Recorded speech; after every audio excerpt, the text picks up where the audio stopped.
Bueno, muy buenas a todos. Mi nombre es Helen y hoy os voy a hablar de inteligencia artificial aplicada al sector jurídico. Gracias a Alex y a Juan de Logit por invitarme y a todos vosotros por asistir a este webinar o a esta conferencia grabada. Entonces, bueno, sin más voy a empezar. En la segunda slide me voy a presentar, os voy a contar un poco cuál es mi trayectoria. A ver, un segundo.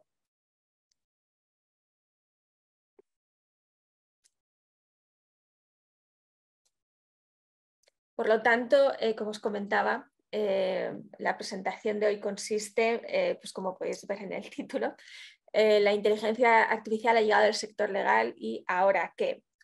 Si bien es cierto que la inteligencia artificial ya lleva tiempo entre nosotros, pero a mí me da la sensación desde que antes de ChatGPT pues, no estaba puesto el foco en IA y ahora, sin embargo, sí, ¿no?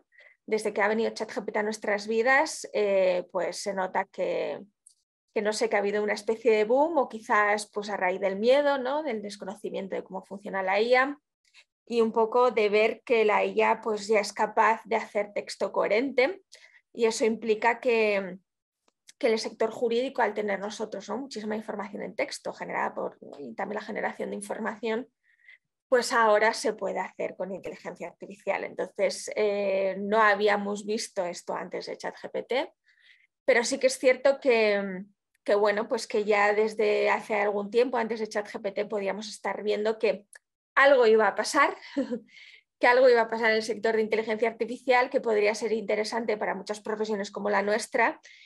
Y pues la verdad que no se le estaba prestando mucha atención y bueno, ahora se le está prestando atención, pero da la sensación de que muchas veces se hace desde el miedo, ¿no? Esa atención porque se desconoce mucho, diríamos, en qué consiste la inteligencia artificial o los entresijos de la inteligencia artificial.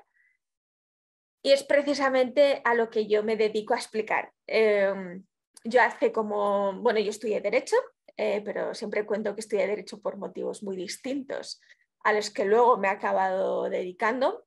Y es que, bueno, yo quería ser especialista en derechos humanos. Y bueno, lo tenía súper claro. No hacía nada que me dudara en los 5 años de carrera.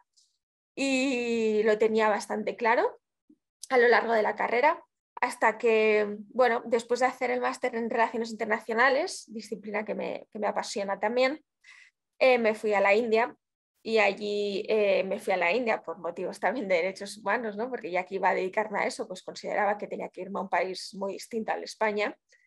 Ahí un poco pues como que se me empezó a quitar tanto la emoción, diríamos, de dedicarnos a derechos humanos. Pero una cosa que pude observar en India y que hasta ese momento, incluso a pesar de estar en nuestra vida la tecnología, era que si bien en la India pues hay necesidades básicas no cubiertas, todo el mundo tenía un móvil. Y eso pues me sorprendió mucho porque, bueno, no sé, en mi mente era como que primero eran las necesidades básicas y luego ya un móvil, ¿no? Más como si fuera un artilugio de lujo que una necesidad básica. Entonces ahí empecé a pensar, ¿no? Bueno, entre medias también pasaron varias cosas, pero diríamos que eso me hizo un poco pensar que quizás me había confundido, ¿no? Y que lo transformador en esta vida iba a ser la tecnología más que otra cosa. Entonces, bueno, con eso en mente, sí que es verdad que yo luego estuve en un despacho de abogados trabajando y podía observar pues un poco todo lo mal que funcionaba el sector legal. Pues por ejemplo, la administración de justicia, ¿no? Hoy en día en España huelga, pero bueno, ya desde hace algún tiempo pues bastante deficiente, especialmente pues por ejemplo los clientes por lo general tienen una concepción de la justicia muy distinta, ¿no?, a la que luego es la realidad. Y hubo especialmente algo, ¿no?, que me hizo un poco de clic para dedicarme a inteligencia artificial, que fue el hecho de que cuando yo intentaba leer el Boletín Oficial del Estado, ¿no?, el BOE aquí en España, donde se publica, ¿no?, todo aquello que hace el gobierno y el Estado, pues como por ejemplo las normas, pues claro, el nivel de normas es tal en España que es imposible llegar a todo, ¿no? Incluso si eres abogada. Si a mí me preguntan cuántas normas conoces bien, pues diría 3 o 4 como mucho. Las demás no tengo ni idea, ¿no? Las podría leer, pero no tendría el conocimiento para profundizar en ellas, ¿no?, y en cada disciplina. Y claro, la Constitución española dice que las normas se tienen que publicar en el Boletín Oficial del Estado porque los ciudadanos tienen que conocer sus derechos y deberes. Entonces, claro, por mucho que una norma se publique, pero luego si no estamos al día o no las entendemos, etcétera, etcétera, pues diríamos que este principio constitucional, ¿no? Lo que establece la Constitución, pues no se cumple. Entonces, en ese momento, a la vez, se estaba empezando a hablar del Big Data. No tanto de inteligencia artificial, porque hace 5 o 6 años pues sí había inteligencia artificial, especialmente por las grandes, ¿no? Google, Spotify, Netflix, etcétera, etcétera, pero todavía pues no daba pues el miedo que da hoy en día o no daba tantos visos de que ya pues podemos aplicar a muchas cosas en nuestro día a día. Entonces, en ese momento se hablaba más del Big Data. Y sí que, bueno, pues hablaba del Big Data y se hablaba de un hipotético, ¿no? De cosas que se podrían lograr hacer en medicina, en derecho, etcétera, etcétera. Y uno de los puntos del derecho es precisamente esto que comento, ¿no? El poder allanar el camino del entendimiento de las normas, no solo para los ciudadanos, sino también para los abogados, algo que me parece imprescindible, puesto que vosotros, si sois abogados, entiendo que os pasa un poco como a los españoles, que es que nos dedicamos mucho tiempo, ¿no?, a estudiar y a hacer estudio de caso, ¿no? Y al final, al dedicar tanto tiempo al estudio de caso, pues bueno, pues no podemos ahorrar tanto en coste, ¿no? Porque es como si prácticamente fuera un coste fijo, independientemente de que el Parlamento lo haga bien o mal, ¿no? Es algo que los abogados no podemos opinar a ese respecto, y con la Administración de Justicia pasa un poco lo mismo, ¿no? Los tiempos de la Administración de Justicia determinan mucho lo que nosotros luego podamos hacer, ¿no?, como abogados. Entonces, al menos gracias a la IA, algo que bueno, que lo podemos implementar, pues podemos allanar todo este tipo de cosas. Entonces, bueno, esto es un poco lo que cuento en esta diapositiva, ¿no? Soy abogada de profesión, digo que soy frustrada de la profesión por esto que os acabo de contar, y tengo un perfil híbrido entre derecho y tecnología, ¿no? No me considero una persona totalmente técnica, ni de lejos, pero tampoco me considero, aunque mi profesión sea abogacía, ser totalmente abogada. Yo estoy un poco en la mitad de los dos e intento estar un poco ahí, ¿no?, en el medio. Y pues bueno, enseño a abogados a programar, no tanto por enseñarles la programación per se, pero para que entiendan la lógica de la programación, que yo creo que es un poco necesaria para precisamente quitar esa distancia entre ingenieros y abogados, ¿no?, que hoy en día pues todavía sigue siendo muy amplia, pero cada vez se va a tener que ir estrechando más, porque nos vamos a tener que acostumbrar o bien a tener compañeros ingenieros o bien a tener clientes ingenieros, ¿no? Entonces, bueno, esto es un poco mi historia. Entonces, bueno, esta gráfica es un poco para que comencemos, ¿no?, de por qué la IA ahora, ¿no?, por decirlo de alguna manera, ¿no?, porque la IA en estos últimos años, ¿no?, porque la estamos viendo más presente en nuestras vidas. Entonces, a mí me gusta poner esta visualización, ¿no?, donde, bueno, pues veis ranking de empresas por valor en bolsa, ¿no?, capitalización en miles de millones de euros, y si os fijáis, las 4 primeras son todas, que ahí pone mismamente sector tecnología, ¿no? Microsoft, Apple, Amazon, Alphabet, Google. Las 4 son tecnológicas, ¿no? Y también, por cierto, estadounidenses. Aquí, desgraciadamente, las europeas brillan totalmente por su ausencia. Entonces, bueno, esto nos dice que, y justamente, si os fijáis, Microsoft, Apple, Amazon y Alphabet, pues aplican inteligencia artificial en sus servicios, ¿no?, o la forma en que prestan sus servicios. Entonces podríamos decir que todas ellas tienen estrategia del dato, ¿no? Independientemente de que apliquen tecnología, una de las cosas que estas 4 pueden hacer es recabar datos para poder tomar decisiones empresariales, ¿no? En el sector legal estamos muy acostumbrados a tomar decisiones en base a intuiciones de, por ejemplo, si tú a un abogado le preguntas de dónde vienen tus clientes, pues te dirán, pues creo que del boca a boca, ¿no? Pero no hay, diríamos, un análisis hecho, ¿no?, de dónde vienen tus clientes, donde tú puedas tomar decisiones objetivas en base a datos más que por lo que tú creas que crees, ¿no?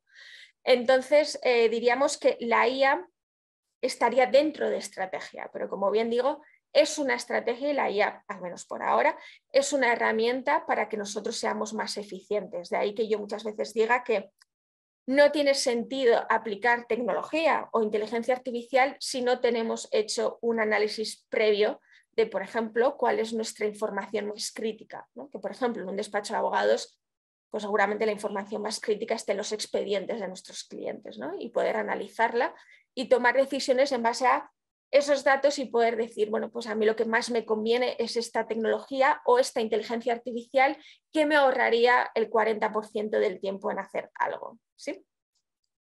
Y como os decía, en esta estrategia del dato entra la inteligencia artificial, ¿no? Entraría aquí la inteligencia artificial que nos ayudaría precisamente a tomar ese tipo de decisiones, ¿no? Entonces, esto, por ejemplo, esto que os explico, ya estaba hace 5 o 6 años cuando yo empecé todo este camino y todavía esa estrategia de Dalton nos conviene porque es una perspectiva de negocio que nos da para poder saber qué inteligencia artificial aplicamos o si no la aplicamos, pongamos, imaginaros que tenemos un despacho donde solo manejan papel, pues antes de aplicar inteligencia artificial habrá que hacer algo con esos datos en papel, por lo tanto, pues no sería empezar por inteligencia artificial, sino sería por empezar desde un principio, que sería digitalizar toda esa información, o al menos la información que tiene que ser aprendida por la inteligencia artificial, ¿no?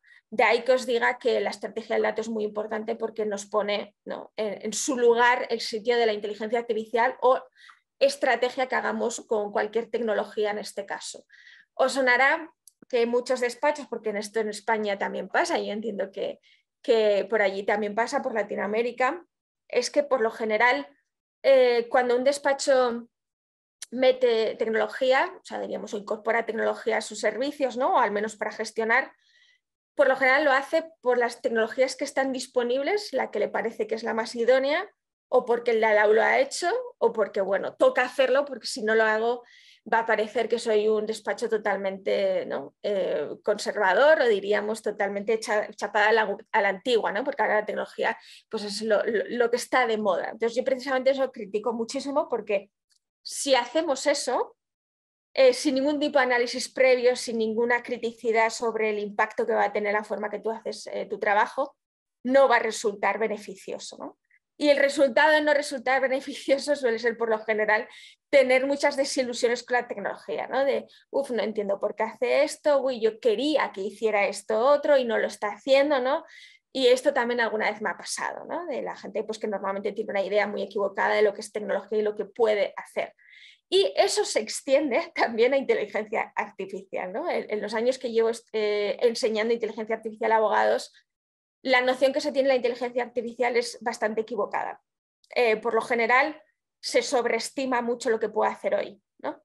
Y se desconocen mucho los efectos del mañana por no tener esa visión del día de hoy, ¿no? O sea, de no tener ese entendimiento técnico para poder hacer cosas. Entonces, yo lo que suelo decir es, por favor, antes de que implementéis nada de ella, formaros antes. Entonces, esto por poneros un poco en contexto, ¿vale? Me gusta mucho, antes solía poner una definición del Parlamento Europeo, pero me gusta más esta, ¿no? Porque está más por expertos y no tanto por burócratas. ¿Qué es la IA? ¿Vale? IA versus automatización, porque como bien sabéis, esto se suele confundir también mucho, ¿sí? Se piensa que, bueno, la IA y la automatización es lo mismo y vamos a ver ahora por qué no es lo mismo, ¿vale? Entonces, ¿qué es la IA? Pues la IA es el campo del conocimiento que busca diseñar máquinas, como ordenadores y robots, que puedan actuar de manera eficiente y segura en un amplio de abanicos de situaciones novedosas, ¿sí? Entonces, ahora vamos a ver la diferencia con la automatización, que yo creo que ayuda mucho precisamente a saber lo que hace la IA, ¿no? Lo que aspira a hacer la IA. Entonces, la inteligencia artificial no es diseñar un robot que ponga un tornillo en un coche en una cadena de producción cuando llegue el momento, sino diseñar un robot que sepa interpretar que el coche ha llegado torcido a la izquierda o que el tornillo está roto y sea capaz de reaccionar de manera sensata ante esta situación inesperada. Entonces, la automatización, ya diríamos que los efectos de la automatización ya la conocemos porque se lleva empleando, ¿no?, desde la revolución industrial, pero el de la IA no, ¿sí? Entonces, la IA diríamos que, pues lo que hemos visto aquí, ¿no?, la diferencia. La automatización diríamos que no tiene esa inteligencia, ¿no? Y la inteligencia artificial, pues le damos, tiene que aprender a interpretar ciertos contextos para que nos ayude. Entonces, claro, esto es un paso cualitativo muy grande. Esto no implica que haya IAs que no automaticen, efectivamente hay IAs que automatizan trabajo precisamente por esto, pero va más allá que la mera automatización, ¿no? Entonces, si pensáis, pues fijaros en la IA generativa como ChatGPT, ¿no? que puede generarnos contenido nuevo, ¿sí? Pues claro, esto con la simple automatización pues no pasaba, ¿sí? Entonces, claro, estamos en un entorno realmente nuevo que en realidad no sabemos muy bien, ¿no? Hacia dónde nos puede llevar. Entonces, me gusta este comentario, esta afirmación, ¿no? Sobre la inteligencia artificial, ¿no? Is mathematical equations that put together a set of commands to do certain things, ¿no? Al final son ecuaciones matemáticas que están puestas juntas para que hagan ciertas cosas, ¿no? O sea, diríamos que al final nuestra mente es una mente biológica y la mente, ¿no? Pues digo entre comillas, ¿sí? Pero por definirlo de alguna manera, la mente de la inteligencia artificial, que no es que tenga una mente en sí, sino que serían ecuaciones matemáticas o estadística muy avanzada, es digital, ¿no? De ahí que tengamos ese contraste tan grande entre lo que es humano y lo que es inteligencia artificial. Hay en cosas que nos podemos parecer, pero hay en cosas que somos radicalmente distintas, ¿sí? Por ejemplo, una inteligencia artificial no tiene sentido común, no tiene intuición, no tiene emociones. Lo que hace es, si por ejemplo aprende sobre un texto que refleja ciertas emociones, pues los va a aprender, pero eso no implica que lo sienta como lo sentimos nosotros, ¿sí? O sea, diríamos que hay una diferencia entre sentir y mimetizar algo, ¿no? Entonces, de ahí que haya tantas diferencias entre unos y otros, ¿no? Entre la inteligencia artificial y la humana, a pesar de que ahora mismo, ¿no? De la sensación de que la inteligencia artificial pues, sea algo totalmente, incluso que alguien pueda pensar que nos sobrepasa en inteligencia, ¿no? Es cierto que, por ejemplo, ChatGPT tiene conocimientos generales superiores a los que yo pueda tener, ¿no? Por todos los datos en el que ha sido entrenado, pero eso no implica que razone mejor que yo, ¿sí? Siempre pongo esta gráfica porque, bueno, me parece, pues, diríamos, el por qué, ¿no? Ahora sí y antes no, por eso lo suelo poner. Y si os fijáis, bueno, el título es Language and Image Recognition Capabilities of AI Systems that have improved rapidly, ¿no? A ver qué ha pasado, ¿no? En todo este tiempo que todo esto ha mejorado. Si os fijáis, lo importante es ver estas dos flechitas, ¿no? Y esta línea que separa. Entonces, la flechita de encima, AI systems perform better than the humans who did this test, ¿no? Aquí ya estaríamos donde la inteligencia artificial ha hecho mejor que los humanos haciendo este examen, ¿no? O test. Y aquí en la de abajo, pues cuando lo hacían peor. Entonces veis que todas empezaron haciéndolo peor, como es lógico, y ahora pues diríamos que estamos en un rango donde ya lo hacen mejor que nosotros, ¿no? Especialmente pues en aquellas cosas que tienen que ver con conocimientos generales, incluso hay cosas que también razonan muy bien, hay otras cosas que no tanto, pero precisamente lo que tenemos que buscar es un poco esa alianza, ¿no? Entre las cosas que a nosotros nos da bien y que la IA puede hacerlo bien por nosotros y complementarnos, ¿sí? Entonces, fijaros, ¿no? Hay 5, pues el conocimiento de escritura, de voz, o speech recognition, de imágenes, comprensión lectora y entendimiento del lenguaje. Cuando yo empecé precisamente el lenguaje natural, recuerdo que el lenguaje natural era todo un reto para las inteligencias artificiales por una sencilla razón. Las máquinas no están hechas para entender lenguaje natural como el español, están hechas para entender una lógica binaria, ¿no? De ahí que empezáramos partiendo prácticamente de cero. Y hoy en día ya hemos conseguido llegar a un punto donde las IAs hagan texto totalmente coherente como ChatGPT, ¿no? Donde ya han podido aprender distintos tipos de lenguajes relativamente bien, ¿no? Con sus errores, pero relativamente bien. Entonces, un poco cuál es mi opinión sobre lo que va a pasar en el sector legal. Es posible que nos encontremos ante una nueva manera de trabajar donde el valor se desplace hacia otro sitio, ¿no? Y me explico. Según Goldman Sachs, la IA generativa podría automatizar el 44% de las tareas jurídicas. Y añade, va a consistir en los abogados separen su valor del producto del trabajo escrito que producen. Claro, cuando tenemos ya un tutor o un asistente, ¿no? Que es a lo que yo llamo a ChatGPT, a GPT-4, que puede, de hecho escribe mejor que yo le doy muchas cosas para que me corrija, pero no solamente corrige o traduce, también puede generar ideas, puede generarnos contenido, ¿no? Puede ayudarnos a generar contratos, etcétera, etcétera. Como nos ayuda en esa producción de información que el abogado tanto hace como, por ejemplo, hacer contratos, diríamos que el valor ya puede no estar tanto ahí, sino que se desplace a otro sitio. Por ejemplo, hoy en día, si vosotros utilizáis ChatGPT, os habréis dado cuenta que ahora mismo nuestro valor está en saber hacer ese prompt, ¿no? Que nos puede ayudar a obtener un resultado deseado para nosotros, y en supervisar que lo que haya hecho está bien. Pero ya no estamos empezando nada de cero, ¿no? De ahí que yo le llame a ChatGPT la máquina de no empezar nada de cero y no enfrentarnos al papel en blanco, ¿sí? Como por ejemplo empezar una reclamación totalmente en blanco. Nos lo puede hacer. Eso no implica que esté del todo bien y que no le hagamos cambios. De hecho, yo digo que precisamente lo que hay que hacer es supervisarlo y hacer cambios, ¿sí? Para que también tenga, no solo por solucionar errores, sino que también tenga nuestra firma, ¿no? Y que se note. Entonces, de ahí que crea que pues, esa generación de información se desplace a la supervisión y a saber hacer prompts a día de hoy, veremos hacia dónde vamos, y eso a su vez, si ahorramos tiempo haciendo eso, podamos dedicarlo a otras cosas que a día de hoy no sabemos dónde va a estar el mayor valor, ¿no? Veremos. Yo, por ejemplo, intuyo o hipotetizo que, por ejemplo, seguramente esté en la gestión del cliente, ¿no? Hoy en día, para un abogado estar encima del cliente suele ser, ¿no? Costoso, o poder estar todo el tiempo que queramos porque tenemos que hacer precisamente estos trabajos tediosos, ¿no?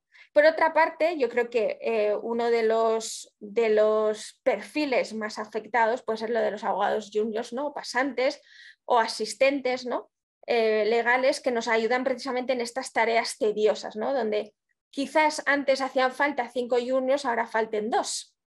¿Sí? Veremos a ver cómo reacciona el mercado frente a esto, pero también es verdad que el junior le vamos a poder transformar su trabajo en algo más valioso que estar simplemente buscando, por ejemplo, leyes, ¿sí? ¿Por qué? Porque vamos a poder tener a ChatGPT como asistente. Entonces, a mí en este punto me gusta hablar. Como sabéis, ChatGPT pues está, bueno, creemos que está entrenado sobre todo en Internet, ¿no? Pero en Internet hay de todo, no solamente hay información jurídica, y que también tendríamos que ver la calidad de esa información jurídica, sino que también hay información mucho más genérica. Entonces, uno de los ejemplos que yo pongo, que me gusta mucho, que bueno, ya hay algunos bufetes de abogados que lo están implementando, es Harvey. ¿Sí? Harvey, bueno, como podéis ver, Unprecedented Legal AI, está basado en tecnología de ChatGPT, pero diríamos que esa última capa se la da textos legales. Entonces, al estar entrenado sobre textos legales, pues esto puede ser un potentísimo tutor y asistente para los abogados que precisamente están, ¿no? haciendo este tipo de trabajos y que puedan tener un tutor que antes no teníamos. Entonces, yo creo que lo que vamos a ver es que en este año, ¿no? de aquí a final de año, vamos a ver o bien Harvey implementado en más sitios, ¿no? o otros tipos de Harveys, pero con otro nombre, ¿no? pero pues un poco como IA generativa adaptadas para el sector jurídico. Entonces, bueno, veréis que eso es un poco la línea que se va a seguir, ¿no? No tanto utilizar ChatGPT o GPT-4 para hacer análisis jurídico, sino que habrá bufetes, especialmente las grandes, que tengan mucha información jurídica, que se atrevan a entrenar a una IA para poder ponerla a disposición a sus abogados y que eso al final pueda repercutir, ¿no? en el cliente. Entonces, ahora vamos a hablar, os voy a explicar un poco, ¿vale? Cuál creo que va a ser el nuevo perfil de la abogacía, ¿sí? en este mundo de la inteligencia artificial. Entonces voy a empezar un poco a explicar cuáles son los perfiles en inteligencia artificial hoy en día que tienen que ver un poco con el sector técnico, ¿vale? Y también de negocio. Por ejemplo, en el negocio y técnico, diríamos el perfil híbrido, está el Head of Data, ¿vale? El jefe de datos, que es líder de datos, el profesional que realiza la estrategia de proyectos de datos, gestión de equipos y proyectos e identificar oportunidades de negocio. Y precisamente uno de los que yo digo que puede ser en el sector legal y que tenga conocimientos técnicos de inteligencia artificial, podría ser alguien que esté desarrollando productos de inteligencia artificial para el sector legal. ¿Por qué? Porque precisamente está en una posición muy aventajada de conocer el negocio, ¿no? de los abogados y del sector jurídico y de la información jurídica, ¿no? que por ejemplo un ingeniero no lo tiene. Pero sí que es verdad que yo siempre digo que para ser esto hay que tener claro cómo funciona la inteligencia artificial y empaparse un poco en esa fase técnica. Luego está el Data Engineer, que estos ya son perfiles totalmente técnicos, pero que estarían a supervisión del Head of Data, ¿vale?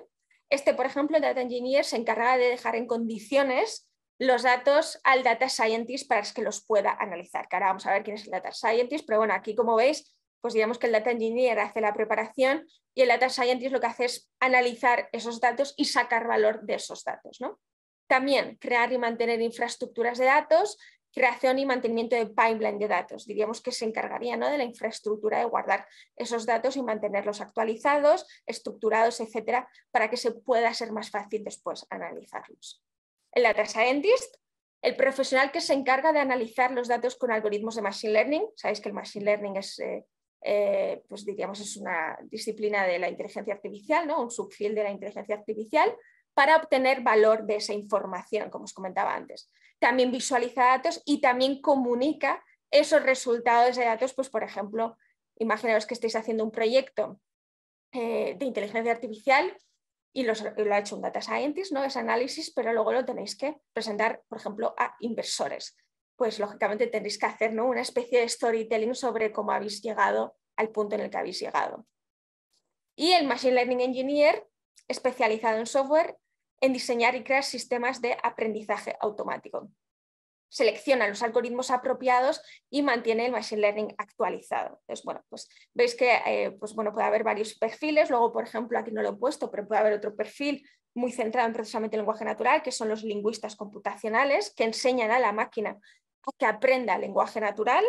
Entonces, pues bueno, veis que hay diversos, ¿no? Y yo creo que el jurídico puede entrar precisamente en esta fase de negocio para poder hacer proyectos de inteligencia artificial y pueda gestionar un equipo técnico, ¿sí? Entonces, ¿qué debe hacer un abogado? Me gusta mucho, ¿no?, esto que dice Steve Jobs, aunque bueno, no esté totalmente de acuerdo, pero bueno, medianamente de acuerdo. Yo apuesto con esta nueva era de la inteligencia artificial perfiles híbridos, ¿sí?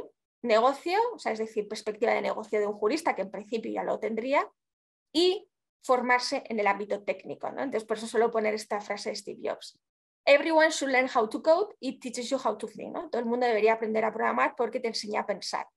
Yo, más que a programar, lo que suelo recomendar, que creo que lo he dicho al inicio, es a, diríamos, ver la lógica de la programación, ¿no? Ver cómo las máquinas van tomando decisiones, ¿no? Y ver a qué se enfrenta un programador, ¿sí? Porque un jurista no necesariamente va a tener que programar, lo que va a tener que, en todo caso, entender es por qué los ingenieros, ¿no?, piensan de una manera distinta a lo que hacemos los abogados, ¿no? Por ejemplo, los abogados nos gusta mucho responder con un depende, ¿no? Sabéis que puede haber decisiones contradictorias en un tribunal de justicia, etcétera, etcétera. Sin embargo, para un ingeniero esto es raro porque, por ejemplo, en un código no te vas a encontrar con contradicciones, ¿no? Entonces, la forma de pensar es distinta y precisamente para allanar esa distancia entre los dos perfiles, lo útil es que los abogados aprendan precisamente esta fase técnica. Y luego estaría la fase de negocio, ¿no? Yo, bueno, suelo ser muy crítica con la universidad porque la universidad nos suele enseñar a ser abogados, ¿no?, de alguna manera, aunque luego cuando salimos pues nos vamos dando, ¿no?, nos vamos dando leches en la práctica porque nos empezamos a dar cuenta que lo que nos han contado nada tiene que ver con la realidad. Y uno de los motivos es que muchos abogados son autónomos pero no se consideran empresarios. Y con esto de la inteligencia artificial, para poder plantear un proyecto de innovación, ya sea de IA como de cualquier tipo de tecnología, hace falta esa mente de empresario, ¿sí? Por ejemplo, ¿para qué voy a hacer yo una inteligencia artificial si el coste de implementarla es mucho mayor que el beneficio? ¿Sí? Pues no tiene ningún sentido. En este caso no sería innovación, en este caso es hacer una chapuza, ¿no?, independientemente de que incorporemos o no IA. Es decir, un poco lo que comentaba al inicio de la presentación. El Data Driven Strategy, ¿no?, la estrategia de datos, tiene sentido porque nos ayuda a encajar proyectos de innovación y de inteligencia artificial, ¿no? Entonces, esta otra fase la que tiene que aprender el abogado junto con la parte técnica de entender la inteligencia artificial y a su vez saber identificar dónde meter esa inteligencia artificial en nuestros procesos de innovación. Entonces, ya por último, me voy a adentrar un poco en ética de la IA porque, bueno, no sé si sabéis que, bueno, en Europa pues ya el Parlamento aprobó, pero todavía queda tiempo hasta que se llegue a la aprobación definitiva del texto, pues diríamos la primera regulación en inteligencia artificial, ¿no?, que va a afectar a toda la Unión Europea e incluso pues aquellos, imaginaros, ¿no?, que hay empresas latinoamericanas que traten con datos europeos, pues también les afectaría. Entonces, en esta fase, independientemente de los proyectos de innovación que incorporan IA, o en general innovación, tenemos la otra parte de por qué los abogados tienen que entender inteligencia artificial. Entonces, los abogados que se dediquen a asesorar, a analizar, me da igual, regulaciones de IA o regulaciones que impacten a la inteligencia artificial y que se dedican a este sector, tienen que tener unos conocimientos previos de inteligencia artificial. Y, por ejemplo, ¿no? Dos de los temas más tratados, no solo por la regulación, porque la regulación trata muchos temas, pero digamos en el sesgo técnico antes de la regulación, por ejemplo, era el sesgo y la explicabilidad. Entonces, en cuanto al sesgo, por poneros un poco en contexto, se refiere a tendencias sistemáticas en las predicciones o decisiones realizadas por modelos de IA que son injustas o inexactas y que pueden llevar a decisiones injustas o erróneas. Entonces, el sesgo conceptualmente podemos entenderlo fácilmente, pero cuando vemos en la vida real, ¿no?, una inteligencia artificial o un proyecto de inteligencia artificial, tendremos que saber identificar para saber si es compatible o no con la norma, ¿sí? Y pues ayudar a nuestros amigos ingenieros o nuestros ingenieros a nosotros, ¿no? De ahí que hable mucho de la lógica de programación y de quitar esa distancia entre una profesión y otra, ¿no? Y la otra fase pues, es la de la explicabilidad, que esta incluso diría que es un pelín más compleja. Se refiere al grado en que las salidas o decisiones tomadas por un sistema de IA puedan ser explicadas en términos comprensibles y amigables para los humanos. Es decir, por ejemplo, la norma de la IA Jack, pues para ciertos tipos de IA requiere, ¿no?, que sea explicable para los humanos. Pero claro, como bien sabéis, no es lo mismo explicárselo a un ingeniero, explicárselo a un abogado o a un médico, ¿no?, o a alguien de la calle. No tiene absolutamente nada que ver porque la formación en este aspecto no tiene absolutamente nada que ver. Entonces, en estas partes donde vamos a tener que hacer un cumplimiento normativo de inteligencia artificial, tendremos que saber hasta qué punto, ¿no?, lo que decimos que es de la IA explicable, de una determinada IA, sea coherente con la realidad y a su vez se pueda entender, ¿no? Y hasta qué punto habrá cosas que no podamos tampoco explicar porque técnicamente no son viables. Entonces, son cosas, ¿no?, que la abogacía tiene que ir cobrando conciencia. Y nada, pues hasta aquí y muchísimas gracias por escucharme.